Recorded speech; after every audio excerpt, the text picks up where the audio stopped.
And welcome back to the second part of the France 24 debate. I'm Annette Young.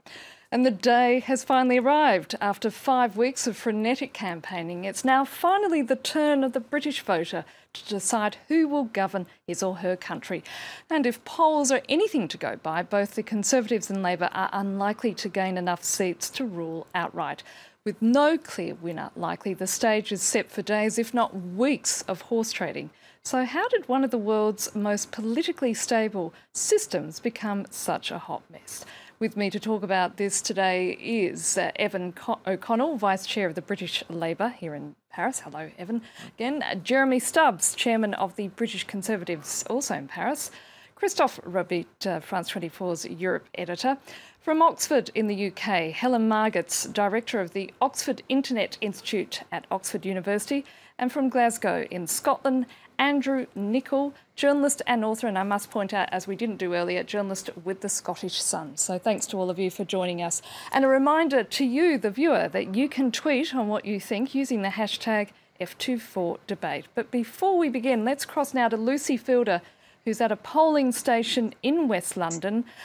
Lucy, at this stage, do we have any idea about voter turnout? It seems to be high, judging from what we've seen here, and there have also been reports now that this is one of the highest turnouts that there's been in several decades. And now that's certainly borne out by the polling officials that we've spoken to, who have said that voter turnout has been very good indeed. There's been a steady stream of people that we've seen, and it will only pick up because, of course, now is the time that people are finishing work, when the voter numbers are expected to increase dramatically. This is a time, of course, when most people vote. So no figures yet, but it looks to be well above the 70% predictions that were being made, because the weather's been decent and people do seem energised by this poll, which is, as you say, a very tight race, and people are very unexpected. And Lucy, you're there at Notting Hill. What have people been saying to you as they go in to vote? Well, this seems to be, it's predicted to be a Labour hold, and that's certainly borne out by the questions we've asked of people. People have mostly been saying that they will vote Labour. We've spoken to some Conservatives as well, some Greens, a few independent candidates campaigning on their own issues such as high-speed rail and so on. So there has been a mix. It is quite a mixed area. It's a mix of affluent people and also some sort of more council estates, more mixed sort of social backgrounds.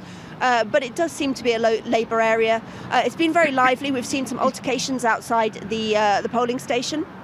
A man just now shouting at the Labour activist who's there counting the votes. Saying, sorry, not counting the vote, she's there trying to urge people to vote, rather, saying to her that Miliband, the leader of Labour, Ed Miliband, is a waste of space. We have seen a little bit of that, but on the whole, the mood is pretty cheerful, almost festive at the polling stations.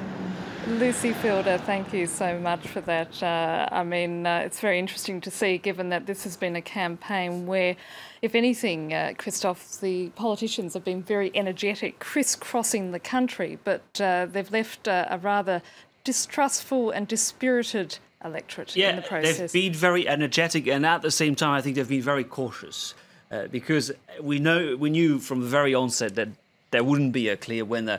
And listening to the debate, trying to see how they behaved during their encounters with British voters, I found them to be extremely cautious.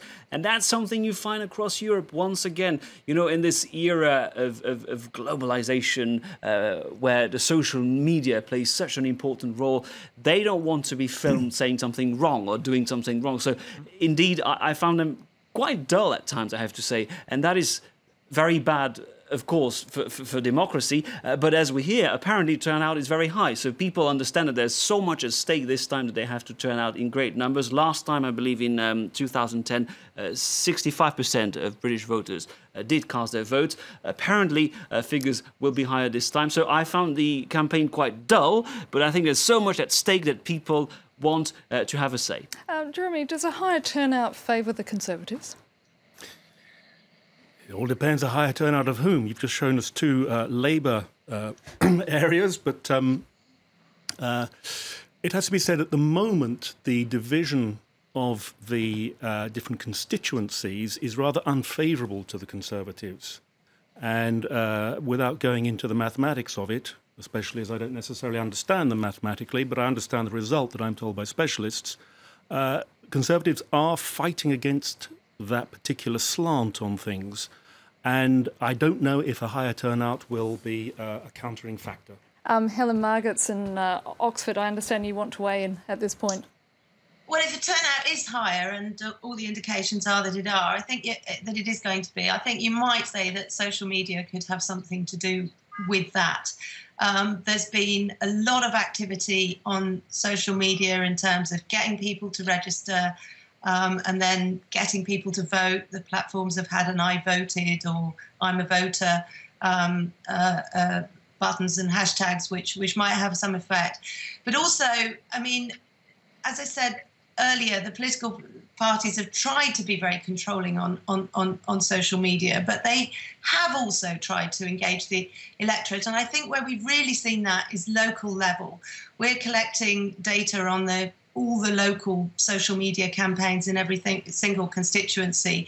We're already beginning to see big differences across parties, for example. We're finding some news for Labour that their candidates have been working harder on social media. They've been producing far more content. They've been tweeting more, for example. The Conservatives spent more on advertising, but Labour seem to have had people in the Twitter sphere. Just as actually, I think the other parties acknowledge that they've had more people out on the streets knocking on doors. And another point is the interview that Ed Miliband did with Russell Brand. Now, for those of you who don't know about the comedian Russell Brand's role in British politics, I mean, he's been telling young voters for a long time not to vote and telling them to be totally turned off by mainstream politics. Miliband was the only party leader to give an interview with him. He was widely mocked for that in the mainstream press, but you can understand it. I mean, Russell Brand has 10 million followers, mostly young, that he was telling not to vote. So to do an interview with him, I mean, that might have had an effect on turnout among young people.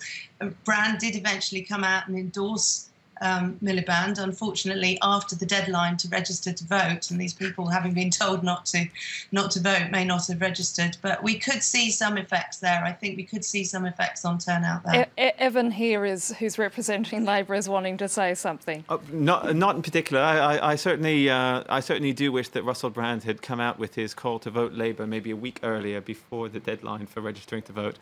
But it's certainly been very good at. I think.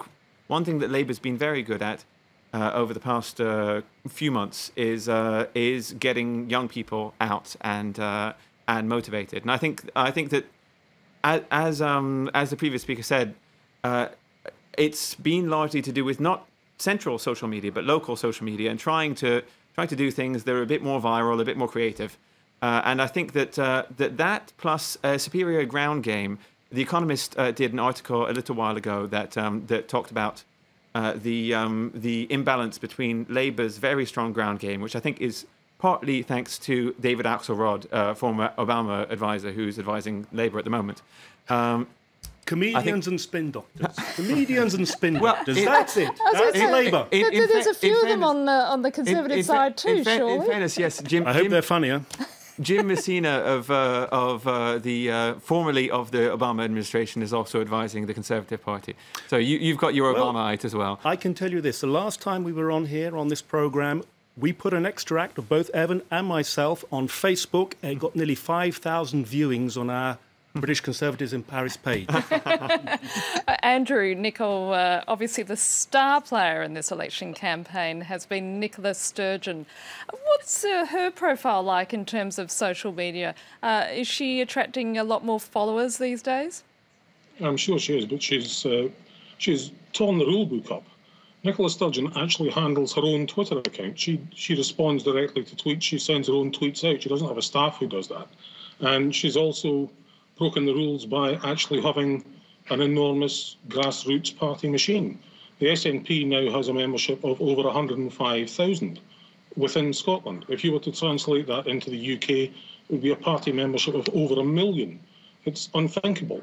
And she has ignored the idea about having behind closed doors media-only events with a few picked, trusted party supporters waving placards. She's been out on the streets all day, every day, mobbed by people. She speaks to them from the top of a van or whatever in the old style, and she stays there until the last selfie has been taken, and it seems to work. It certainly seems like, as you say, the rule book has been thrown out, but she's also massively redrafted the political landscape of the UK to the point that both main parties have been tailoring their campaigns rather differently north of the border than they have south of the border. Well, again, that's a response to, I think, two things. First of all, devolution. We have very many powers which have been sent to the Scottish Parliament. So when there's a campaign in England and Wales and people are talking about, for example, the health service, well, the health service is an issue which is reserved to the Scottish Parliament. So some of these things don't make so much impact. And secondly, we're still in the aftermath of the referendum campaign, which took place only 7 months ago. And so 45% of people who wanted to break away from the UK and 55% who wanted to stay. Now, that was quite a clear victory for people who wanted to stay within the UK for preserving the Union. But it appears that the 45% have all rallied round the SNP and the 55% have split up amongst the other parties. And in a first-past-the-post system, that's devastating. That's a nuclear bomb in the machine. Christoph, let's just talk about some of the possible winners and losers. And one person we haven't mentioned so far in today's discussion is Nigel Farage, the head of UKIP. Yes, Nigel Farage, the leader of the UKIP, UK Independence Party, an anti-immigration, anti-Europe party. Now, he had a massive victory at the European elections. Remember, his party came first. This election could well turn out to be a bit of a disappointment for Mr. Farage. His party is currently polling at between 12 and 13%. But I think it will be very interesting to see how he's doing in his own constituency, because he's running in South Thanet. And he's vowed to quit the party's leadership if he loses his seat. Now, I think a couple of months ago it was a foregone conclusion that he would win his seat, but now looking at the figures, he might actually lose. So he's got a lot to lose tonight, Mr. Farage. Having said that, what would also be interesting is to see how the popular vote translates into actual seats, because 12% nationwide is still a lot, you would say, but UKIP may end up with 4-5 seats, and that's because of the first-past-the-post system, where the candidate who is sent to Westminster is the candidate who comes first. And the problem with Mr. Farage is that his support is nationwide, but it's very spread. He doesn't really have strongholds. So although his party commands almost more than a tenth of the popular support, he will end up with probably 4, 5, maybe 6 seats. And that says a lot, of course, about the British system, which might no longer really function, because the first-past-the-post system, or the winner-takes-all, as the Americans call it, is great when you have 2 parties or 3 parties running against each other. But this election is about 6, 7 parties. And a lot of people will be questioning whether it's time now to change the rules and bring in some elements of proportionality. No, I would certainly agree with the flaws of the election system. I think that the Tories will possibly hurt from it even more than some polls are suggesting. In 1992, we talked about shy Tory voters that won the election for John Major, even though the polls were saying that Neil Kinnock was going to win the election. I have a feeling, just from purely anecdotally from hearing stories up and down Britain, that there's an intensity of support for UKIP that's not necessarily translated in the polls. I wouldn't be surprised if there were a shy UKIP vote that possibly sapped the Tory vote a bit more than the polls are suggesting. Helen Margetts in Oxford. It's certainly true that Nigel Farage hasn't had a good campaign. UKIP haven't had a good campaign. I mean, they haven't had a good campaign on the ground, but they haven't had a good one on social media. If you were going to put kind of Nicola Sturgeon at the kind of top of how to run a social media campaign, for example, I think 100 tweets We've looked at all the mentions of candidates. 100 tweets by the Liberal Democrats would lead to 100 mentions. With Nicola Sturgeon and SNP, it would lead to 1,000. So you can see that they're being really productive. Labour have worked the hardest, but SNP are being really productive. And at the other end of the scale, you have UKIP, who have a far, far lower social media presence. I mean, I would like to just disagree with the previous speaker in terms of how many seats they're going to get. I really think at the moment all the projections, most of the projections are saying only 1 seat. 4 seats is really looking rather unlikely, and 1 seat will be very bad for them if that happens. And Farage has said he will resign if it's not his seat. Andrew Nicholls in Glasgow. Yeah, the point I would like to make is that I very much understand why Labour and Conservative voters in England might feel a great deal of resentment about what would appear to be an over-representation by the SNP. In terms of the UK vote, they might be looking at 4.5 or 5% of the UK vote, and for that they're going to pick up 40 to 50 seats from Scotland. The UKIP, on the other hand, will get 14-15% of the UK vote and will get only 1 or 2 seats. We have short memories, though, short memories. As part of the deal between the Conservatives and the Lib Dems, we actually held a referendum in 2011 on changing the voter system, and the first-past-the-post system was maintained by the electorate. Yeah. So it's apparently what they want. In fairness, though, the system that was proposed was not a proportional system, but just a preferential vote system, what we call AV. Vote. And I think since then we've seen the emergence of UKIP, or the growth of UKIP, and also the growth and strength of the SNP. I'm interested to see how Labour will react to this election, because as we heard, in Scotland, Labour will probably end up second in most constituencies. Now, Scotland used to be a Labour stronghold, so they will, they will come out second, sometimes a close second, and they will end up with a handful of seats probably. So will Labour start pushing for changes? Maybe, because this could be also a consequence of the current situation in Scotland, where Labour has become totally non-existent, might become totally non-existent in terms of seats. Now, one of the other surprises in this campaign is that despite the British economy doing pretty well, all things considering, it's sort of coming out of a pretty rocky period, that David Cameron still hasn't polled as well as one would have thought. And that there is a school of thought that if Boris Johnson, for instance, the current Lord Mayor of London, was in that position, it would be a very different story. Well, Boris Johnson is a very capable figure, a very charismatic figure. However, I think fundamentally we would all like elections to be won or lost on rational grounds. And, of course, the argument about the economy is a very rational one. At the moment, especially, say, with UKIP, we're hearing arguments that are more irrational, that have more to do with immigration, with fear of Europe, which are rather clouding the issue. Now, of course, Boris, who we can see there, has a hairstyle that it's very attracts distinctive. attention. He is a great speaker, but we want this to be won on purely rational grounds, and David Cameron has those. Christoph, another thing that has come out of this election, as we were just talking about, is the fact that the Scotland being a power to be reckoned with. What does this say about the future of the United Kingdom?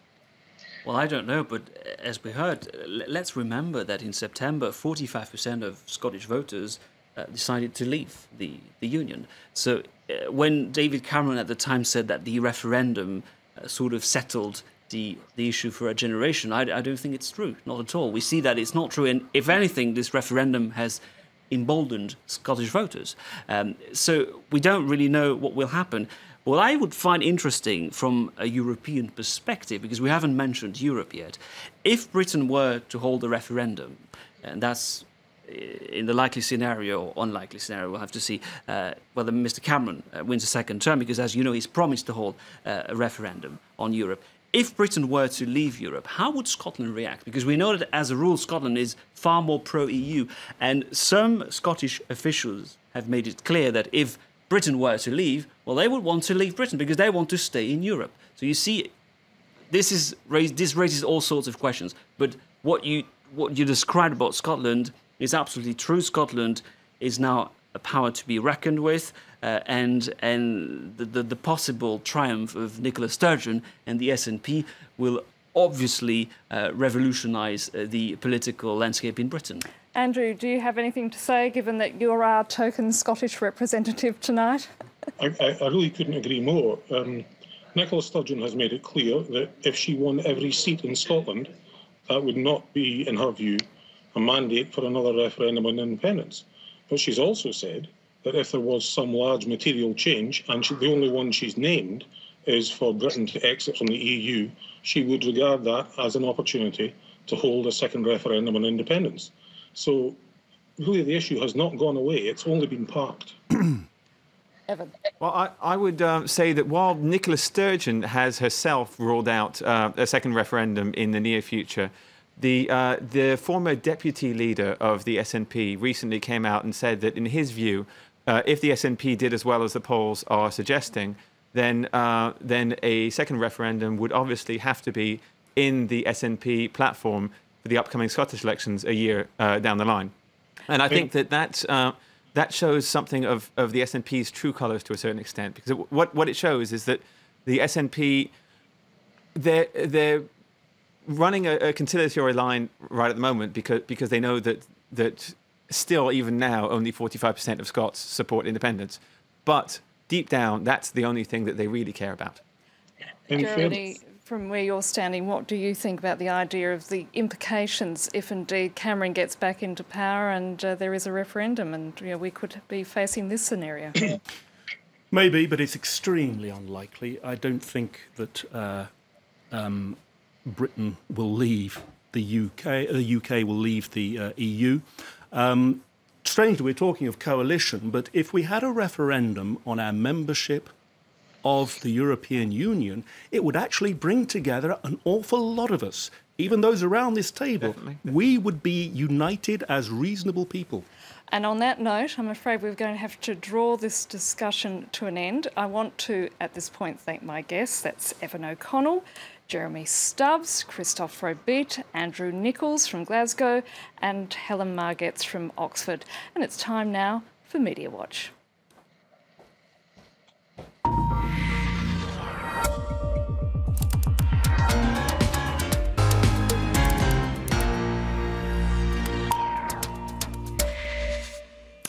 And joining me here in the studio is our Media Watch editor, James Creedon. And of course, not surprisingly, we've just been talking about this, James, how social media has played such a prominent role in this election campaign like no other before.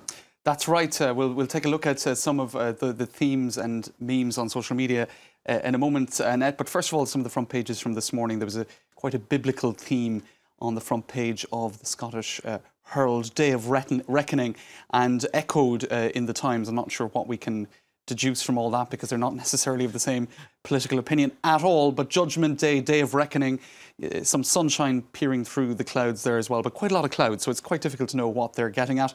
Meanwhile, the Daily Mirror, send them packing. So that's a desire to see the Conservatives out of power from the Daily Mirror.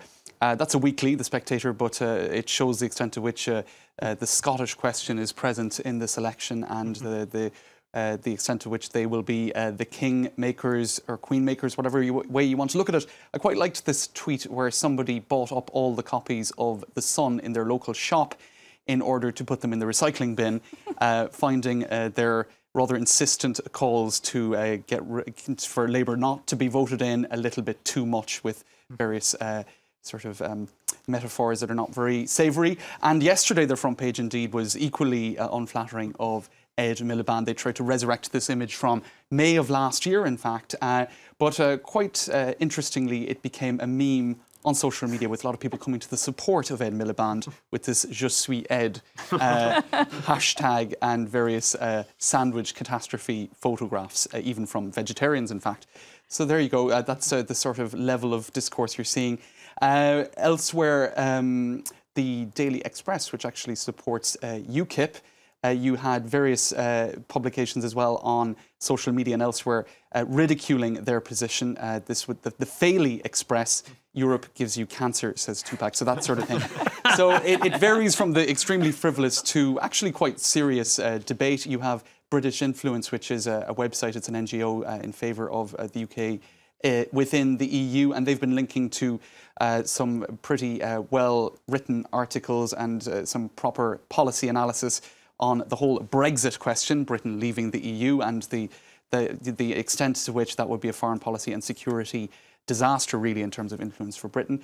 So there you go. You also have images from polling stations where there were appointed positions for taking selfies. This is 2015, Annette, because in fact it is you risk a £6,000 fine if you take a selfie within the actual polling booth. So in order to avoid such incidents, you had that. There's also the I voted hashtag, and indeed there were interactive maps showing where people had tweeted that from, etc. Nigel Farage also tweeting under I voted, the I voted hashtag, that somebody threw a plant pot through the window of one of the higher profile members. So instead of voting, some people expressing their point of view in other ways, it seems, and those incidents finding their way onto social media. So there you go. That's just a sense of some of what's happening on social media regarding the election. One thing you have to say, whatever happens, the British will never lose their sense of humour. Thank you so much. That's James Creedon with Media Watch. Do stay with us here on France 24, and also a reminder at 11 p.m. local time that we'll be bringing you special coverage of what is turning out to be an extraordinary election across La Manche, or the Channel, as they say in this part of the world. In the meantime, do stay with us here on France 24.